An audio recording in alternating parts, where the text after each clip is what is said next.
Okay, so you ready to jump into this whole world of 3-day notices in California? We're about to seriously unpack evictions and those infamous 3-day notices. You've come to the right place. You know, it's funny.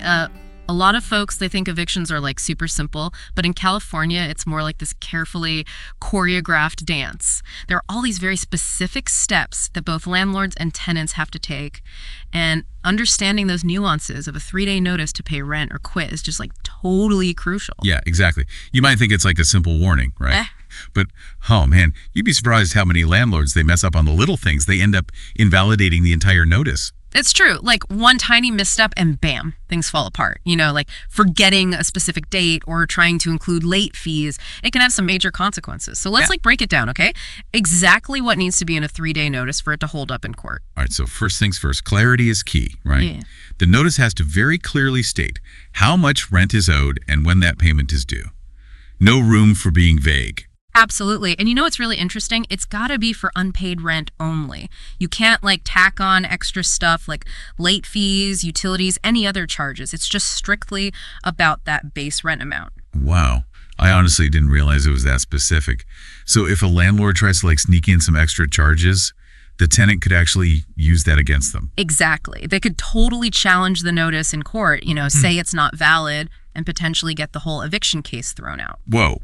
Okay, so that's a pretty powerful tool for tenants.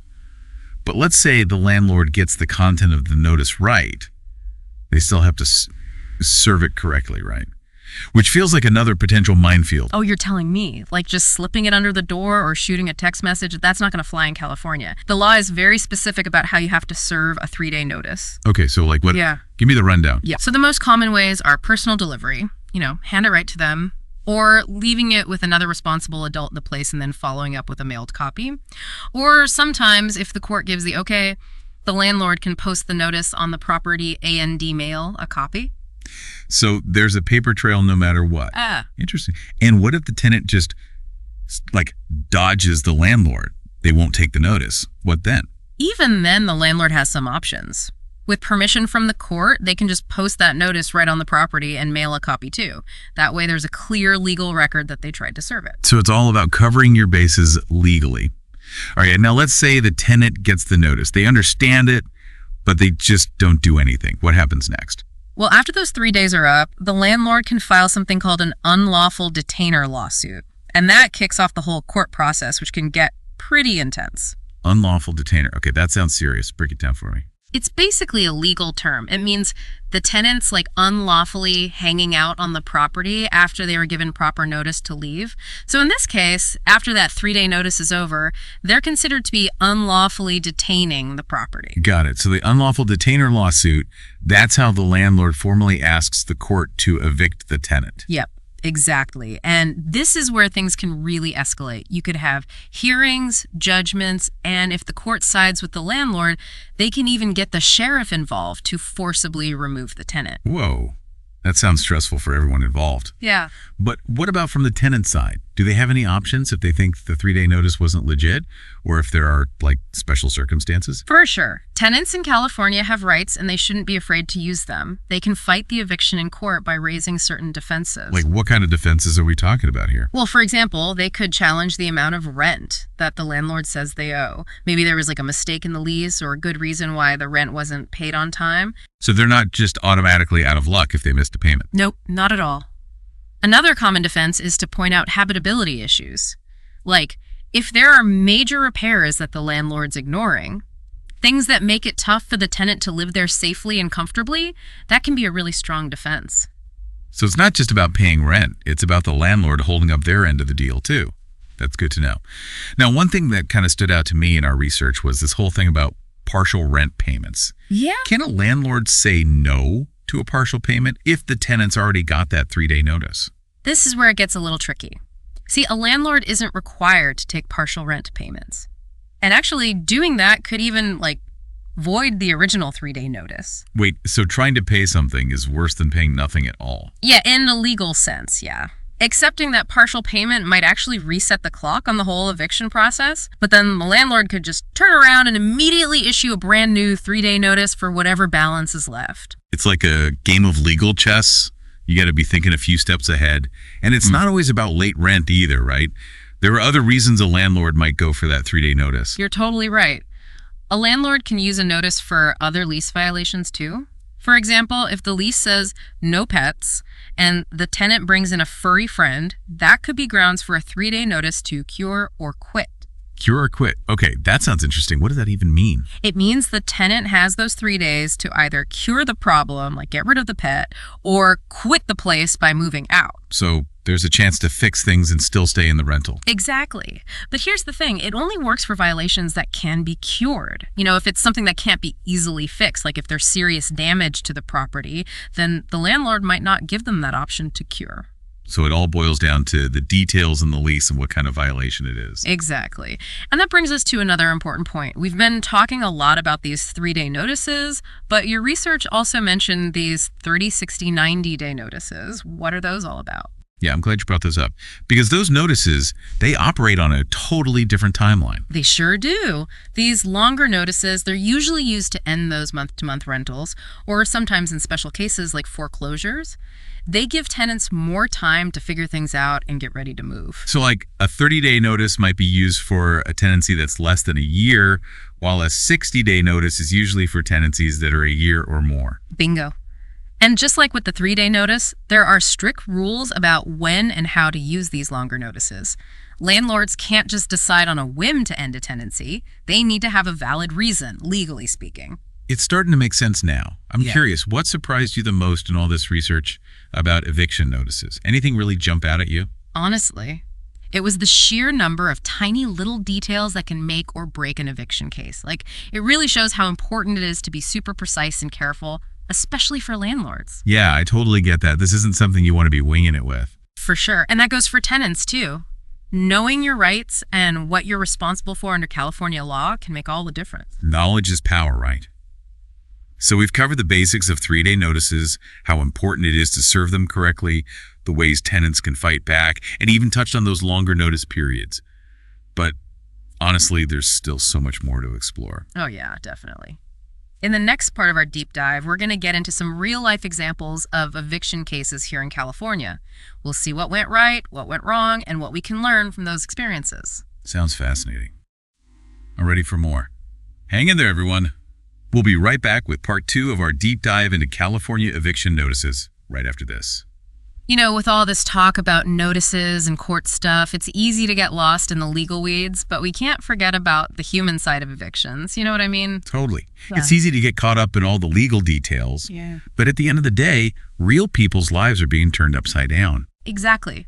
One of the sources we have actually talks about the emotional and financial strain that eviction puts on both landlords and tenants. Yeah, I mentioned something about security deposits, right? Mm-hmm. How those can get kind of caught in the middle of everything? Right. The source points out that landlords can sometimes use the security deposit to cover unpaid rent. If a tenant moves out after getting a notice, but it doesn't always cover all the costs. Yeah, that makes sense. Because there could be damage that goes beyond normal wear and tear, or cleaning costs, even lost rent, while the unit's sitting empty. Exactly. So even though it seems like a simple solution that security deposit can leave both the landlord and the tenant in a tough spot, the landlord might still be out money and the tenant could lose those funds. They need to find a new place. It's like a domino effect, Yeah. One problem leads to a whole bunch of financial headaches. That's a great way to put it, and that's why having a crystal clear lease agreement is so important. It can help prevent misunderstandings and maybe even avoid some of these financial issues later on. Makes sense. Huh. So something else that keeps coming up in our research is this idea of following the letter of the law when it comes to evictions. Why is that so important in California? Well, California's laws about eviction, they're designed to protect both landlords and tenants. It's all about finding that balance. And any little deviation from those laws, even something that seems small, can have huge consequences for both sides. Can you give me an example? Like a real life scenario where a landlord might mess up. Sure, let's say a landlord's trying to speed things up so they serve a notice the wrong way, or maybe they try to tack on some non-rent charges to a 3-day notice to pay rent or quit. A tenant who knows their rights could totally challenge that in court. And that can lead to the whole case getting tossed out. You got it. It might seem like a tiny technicality, but the courts are really strict about these rules. So for landlords, it's not just about being fair, it's about protecting yourself legally by doing things by the book. And the same goes for tenants, right? Knowing your rights is super important. Absolutely. Tenants need to know what their rights are under California law. That's how they make sure they're being treated fairly throughout the whole eviction process. Knowledge is power, for sure. Yeah. Okay, so I'm not going to lie. After all this research, I'm feeling a little overwhelmed by how much there is to know about evictions. What about you? What surprised you the most? Honestly, I was surprised by how many different types of notices there are and the very specific situations where you can use each one. It's way more nuanced than I thought it would be. It's true. There's a 3-day notice, a 30-day notice, a 60-day notice, a 90-day notice, and then even variations within those categories. And then you've got to factor in local ordinances, which can sometimes be even stricter on landlords. It's a lot to keep track of. It's a good reminder that even though we're talking about statewide laws, things can be different depending on where you are. So both landlords and tenants need to do their homework. Absolutely. Local rules are always important when it comes to legal stuff. Okay, so let's shift gears a bit and talk about some practical tips. What are some things that both landlords and tenants can do to prevent things from getting to the point of eviction? Well, from a landlord's perspective, good communication is key. Build a good relationship with your tenants right from the start. Make sure everyone understands the lease and be responsive to any questions or concerns they might have. So don't be a stranger. Be approachable and proactive. Exactly. Building a positive relationship with your tenants can really help prevent problems down the road. And if a tenant does fall behind on rent, try to work with them to come up with a payment plan before things escalate to legal action. That makes a lot of sense. What about from the tenant side? What can they do to stay on good terms with their landlord and avoid a potential eviction? Well, paying rent on time and in full is obviously super important. But it's also important for tenants to talk to their landlord if they're having money problems or if there are maintenance issues that need attention. So don't just hope the problem goes away. Be upfront about it. Exactly. Being honest and communicative with your landlord can make a big difference. Now, we've talked a lot about what happens when things go wrong. But what about when things go right? Are there any positive aspects to the eviction process that we haven't considered? Well, for landlords, eviction can sometimes be a chance to find new tenants who are more reliable and responsible. It's not ideal, but it can be an opportunity for a fresh start. And for tenants, even though eviction is obviously a really tough experience, it can sometimes be a push to make a change. That's true. Maybe they need a bigger place, or they're moving for a new job, or to be closer to family. Even though it's hard, eviction can open up new possibilities. It's all about how you look at it, I guess. Yeah. You mentioned earlier about mediation in eviction cases. Can you tell me more about that? Sure. Mediation is basically when a neutral third party, a mediator, helps the landlord and tenant try to work things out. It can be a really good alternative to going to court. So it's less formal, more of a collaboration. Exactly. And because it's not as adversarial, it can open up more creative solutions that might not be possible in court. That's great to know. Are there resources available for people who want to try mediation? Oh, yeah, for sure. A lot of courts and community organizations offer mediation services specifically for landlord-tenant disputes. It's definitely worth looking into. Okay, so back to the notices for a sec. We've covered 3-day notices, 30-day, and 60-day notices. But what about those 90-day notices? When are those used? Yes. Those are typically used when a property is being foreclosed on. So give the tenants more time to find somewhere else to live. Exactly. It's a way to recognize that those tenants are going through a difficult situation. And are there any special rules about 90-day notices that landlords and tenants should know? Yes, there are. For example, if someone buys a foreclosed property, they might have to honor an existing lease under certain conditions. So it's not always a simple situation. Wow, this whole foreclosure and eviction thing is really complicated. This deep dive has shown me how much I didn't know about all of this. It's definitely complex, but it's something that's super important to understand whether you're a landlord, a tenant, or just someone who cares about these issues. Definitely. Now, before we move on to the last part of our deep dive, I want to go back to something we talked about earlier. The emotional impact that eviction can have. It's so important to remember that real people are affected by this. We can get caught up in the legal stuff, but we shouldn't forget about the human side of things. Absolutely. For tenants, eviction can be devastating. It can lead to shame, anxiety, depression. Yeah. It can really disrupt their lives. And for landlords, it can be incredibly stressful too, especially if they've gotten to know their tenants personally. It's a good reminder that even though this is a legal process, we need to have empathy and understanding for everyone involved. Couldn't agree more. We need to approach these situations with sensitivity and compassion and recognize that everyone's going through a tough time. It's about finding that balance between upholding the law and recognizing the human impact of it all. Absolutely. Okay, so we've covered a lot in this part of our deep dive. We talked about the financial and emotional impact of eviction, practical tips for both landlords and tenants, the role of mediation, and even the nuances of 90-day notices. Yeah, it's been a really thorough exploration of this complex issue. It has. But there's still more to uncover. We'll be back in the final part of our deep dive to talk about some of the bigger implications of eviction in California. Welcome back for the final part of our deep dive into evictions here in California. We've covered a ton of ground so far, from the nitty-gritty of 3-day notices to the emotional side of things for both landlords and tenants. Yeah, and now we're going to kind of zoom out and look at the bigger picture. What are the broader implications of all this in California? What kind of trends are we seeing? What challenges are out there? Because as we've learned, this isn't just some isolated legal thing. It's a societal issue with ripple effects. Absolutely. And something that really jumped out in the research was this whole thing about rent control in California. How do those ordinances affect evictions? Right, because rent control is a hot button issue, especially with the cost of living being so high here. From what I understand, rent control can limit how much a landlord can raise the rent or even evict a tenant. So it basically adds another layer of complexity to an already complex system. For sure. Landlords who have to deal with rent control, they need to be super careful about dotting their I's and crossing their T's when it comes to evictions. The rules might be different from the statewide standards. Totally. It really highlights how important it is to stay up to date and maybe even get some legal advice when navigating these waters. For sure. One thing that I find pretty concerning is the potential for evictions to make existing inequalities even worse. Oh, yeah, that's a really crucial point. Studies show that evictions disproportionately hit lower income communities and communities of color. And it's like this awful cycle. Eviction can lead to losing your job, money problems, even homelessness. And then, of course, that makes it even harder to find safe and affordable housing later on. It's a huge systemic problem. That's why it's so important to have resources for people facing eviction. Legal aid groups, tenant advocacy organizations, community support, those can be lifelines for families struggling through this. We can't just treat eviction as some personal failing. We've got to see the bigger picture and recognize the systemic factors at play. Couldn't agree more. It needs a multi-pronged approach. We need legal reforms, policy changes, and community-based support. So let's talk about technology for a minute. We're seeing more and more online platforms popping up to manage rentals and even serve those eviction notices. It's an interesting development for sure.